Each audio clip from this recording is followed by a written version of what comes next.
kung paano gumagana ang mga antena at transmitter.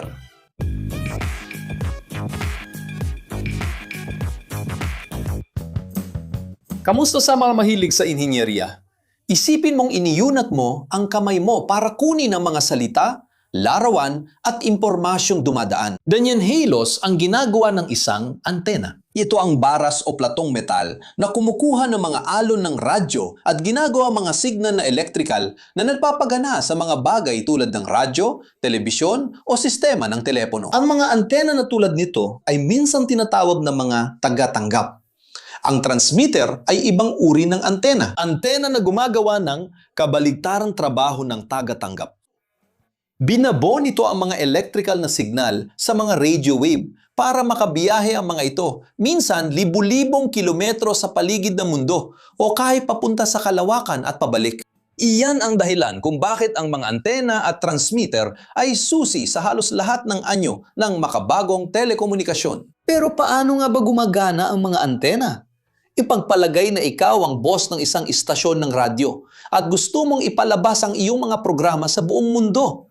Pero paano mo ito gagawin? Gagamit ka ng mga mikropono para kunin ang tunog ng mga boses ng tao at gawing enerhiyang electrical ang mga ito. Kukunin mo ang kuryenteng iyon at sa madaling salita, padadaluin mo ito sa isang mataas na metal na antena, binibigyan ito ng lakas.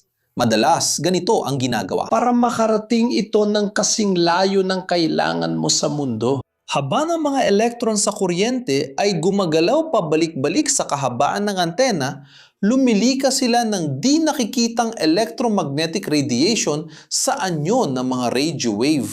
Ang mga alon na ito, na bahagi ay electrical at bahagi ay magnetiko, ay bumibiyahe sa bilis ng liwanag, dala-dala ang iyong programa sa radyo. Ngayon, ano ang mangyayari kapag binuksan ko ang aking radyo sa bahay? Ilang kilometro ang layo? Ang mga alon ng radyo na iyong ipinapadala ay dumadaloy sa pamamagitan ng metal na antena at pinapagalaw ang mga elektron pabalik-balik.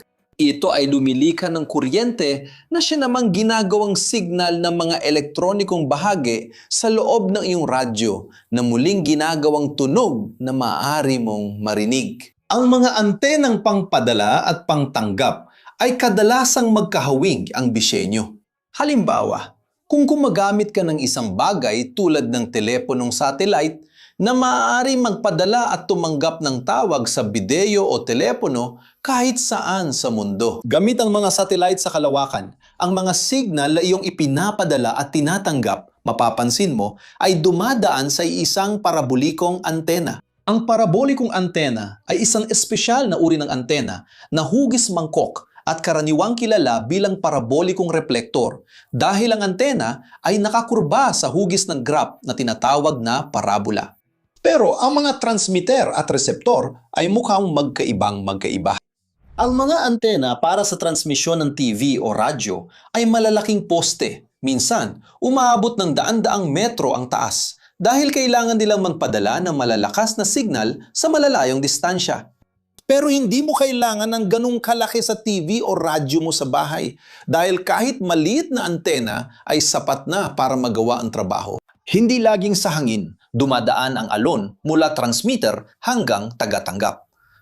Depende ito sa frequency ng alon na gusto nating ipadala, layo ng pagpapadala at kung kailan natin ito gustong gawin. At ano dapat ang haba ng isang antena? Mas mahaba ba? Mas maganda. Ang pinakasimpleng antena ay isang piraso lang ng kawad na metal na nakakabit sa radyo. Karamihan sa mga modernong transistor na radyo ay may hindi bababa sa 2 antena. Isa ito ay isang mahabang makinang na teleskopikong baras na lumalabas mula sa radyo at umiikot para makasagap ng FM signal, ibig sabihin ay modulasyon ng dalas. Ang isa pa ay isang antena sa loob ng kaha, kadalasang nakakabit sa pangunahing circuit board at sumasagap ng mga AM na signal na ang ibig sabihin ay amplitude modulated.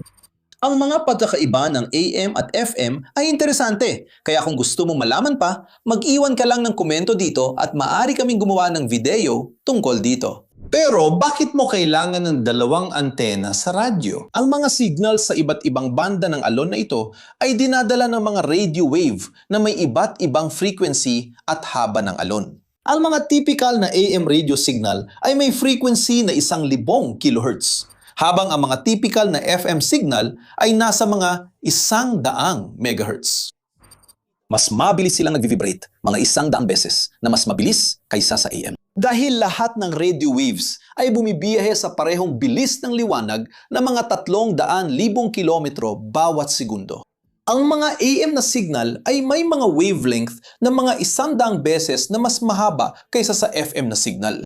Kailangan mo ng dalawang antena dahil hindi kayang sagapin ng isang antena ang ganoon kalawak na hanay ng mga wavelength.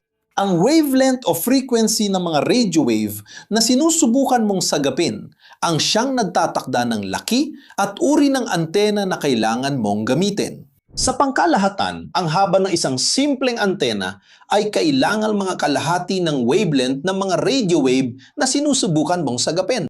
Pero may ilang teknolohiya na nagpapahintulot na gumawa ng mga antena na may isang kapat ng wavelength, mga compact na miniature na antena na mga 1/10 lang ng wavelength ang haba. At may mga membrane na antena na mas maliit pa, kahit na hindi natin ito mapag-uusapan ng detalyado dito. Hindi lang haba ng antena ang nakakaapekto sa mga wavelength na masasagap. Iyon ay dahil kung may radyo tayo na may nakatakdang haba ng antena, isa lang na istasyon ang kaya nitong tanggapin. Ang antena ay nagpapadala ng mga signal sa tuning circuit sa loob ng radyo na dinisenyo para kunin ang isang partikular na frequency at balewalain ang iba pa. Ang pinakasimpleng receiver circuit ay binubuo lamang ng isang coil ng kawad, diode at capacitor na nagpapadala ng tunog sa earphone. Ang circuit ay tumutugon o nagre-resonate sa frequency na iyong sinet at binabaliwala ang mga frequency na mas mataas o mas mababa kaysa doon. Sa pad-adjust ng halaga ng capacitor, nababago mo ang resonant frequency at ito ang nagsisintonisa ng iyong radyo sa ibang istasyon. Ang trabaho ng antena ay kumuha ng sapat na enerhiya mula sa mga radio wave na dumadaan para maparesonate ang circuit sa tamang frequency. Ang mga pinakasimpleng antena ng radyo ay mga mahahaba at tuwid na baras lang na minsan ay tinatawag na monopolo. Marami mga panloob na antena ng TV ay hugis dipolo, isang metal na baras na hinati sa dalawang bahagi at nakabaluktot ng pahalang, kaya't parang tao na nakatayo na nakaunat ang mga braso ng pahalang. Mas sopistikadong panlabas na TV antena ay may maraming dipolo na nakaayos sa sentrong baras na sumusuporta. Kasama sa ibang mga disenyo ang mga bilog na loop ng kawad at syempre mga parabolic na antena. Pero bakit napakaraming iba't ibang disenyo?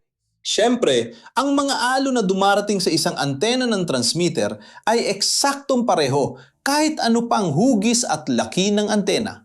Ang ibang pattern ng dipole ay makakatulong na ituon ang signal para mas madali itong matukoy. Ang epekto na ito ay maaring palakasin pa, lalo sa pamamagitan ng pagdagdag ng mga pekeng dipole na hindi nakakonekta, na kilala bilang mga direktor at reflector na nagre-reflekta ng mas maraming signal papunta sa mga tumatanggap na dipole na gumagawa ng signal. Ang kulang ay ang paggawa ng circuit sa tinatawag na monopoles. Marami ang nakakabit sa isang patpat na suporta na may particular na hugis at laki. 3 katangian ng mga antena ang napakahalaga: ang kanilang direksyonalidad, gain at bandwidth. Magsimula tayo sa direksyonalidad. Ang mga dipole ay napaka-direksyonal dahil nakakatanggap sila ng mga alon ng radyo na naglalakbay ng patayo sa kanila. Kaya mahalagang maayos at tama ang direksyon ng pagkakabit ng antena ng TV sa inyong bahay. Kung gusto mong makakuha ng malinaw na larawan, sa panahon na yon, hindi mo na masyadong problema yan dahil digital na ang mga signal ng TV. Pero nung panahon ko, kailangan mo talagang makipagbuno ng ilang minuto sa antena bago ka magkaroon ng matinong larawan. Ang teleskopikong antena ng FM radio ay hindi gaanong direksyonal, lalo na kung malakas ang signal. Kung itutok mo ito diretso pataas, makakakuha ito ng magagandang signal mula sa halos lahat ng istasyon ng radyo. Ang AM ferrite antenna sa loob ng radyo ay mas direksyonal. Bagamat maaring mukhang abala ang mga antenang sobrang direksyonal kapag naitama ang pagkakaayos nito, nakakatulong ito na mabawasan ang interference mula sa mga istasyon o signal na hindi mo gusto malapit sa sinusubukan mong hulihin. Pero ang pagiging direksyonal ay hindi palaging maganda. Isipin mong iyong cellphone. Gusto mo makatanggap ito ng tawag kahit saan ka man naroroon kaugnay ng pinakamalapit na tower ng cellphone o makakuha ng mga mensahe kahit saan ito nakaturo habang nasa bag mo. Kaya ang isang antena na sobrang direksyonal ay hindi maganda. Ganon din gaya ng GPS receiver na tumutukoy ng lokasyon gamit ang signal mula sa iba't ibang satellite. Dahil iba't ibang satellite sa langit ang pinagmumulan ng signal, kaya hindi rin kapaki-pakinabang ang sobrang direksyonal na antena. Ang gain ng isang antena ay isang napaka-technical na sukatan, pero sa pangkalahatan, ito ay tungkol sa kung gaano nito pinalalakas ang signal. Karaniwan, nakakakuha pa rin ng mahina at parang multong signal ang mga TV kahit walang nakakabit na antena. Nangyayari ito dahil ang metal na kahon at mga bahagi ay nagsisilbing simpleng antena, hindi nakatutok at kumukuha ng anumang signal bilang default. Maglagay ng tamang direksyonal na antena para mas malinaw ang signal. Ang gain ay sinusukat sa decibels at kung mas mataas ang gain, mas maganda ang iyong resepsyon. Sa TV, mas mataas ang gain mula sa komplikadong panlabas na antena kaysa simpleng dipole. Lahat ng panlabas na antena ay mas mahusay ang performance kaysa sa mga panloob at ang mga antenang nakakabit sa bintana at sa mga set-top box ay may mas mataas na gain at mas maganda ang performance kaysa sa mga built-in. Samantala, ang bandwidth ng isang antena ay ang saklaw ng mga frequency o wavelength kung saan ito epektibong gumagana. Kapag mas malaki ang bandwidth, mas malawak ang saklaw ng iba't ibang radio waves na maaari mong masagap. Kapaki-pakinabang ito para sa mga bagay tulad ng telebisyon, kung saan kailangan mong makasagap ng maraming iba't ibang signal, pero hindi gaanong kapaki-pakinabang para sa komunikasyon sa telepono, cellphone o satellite.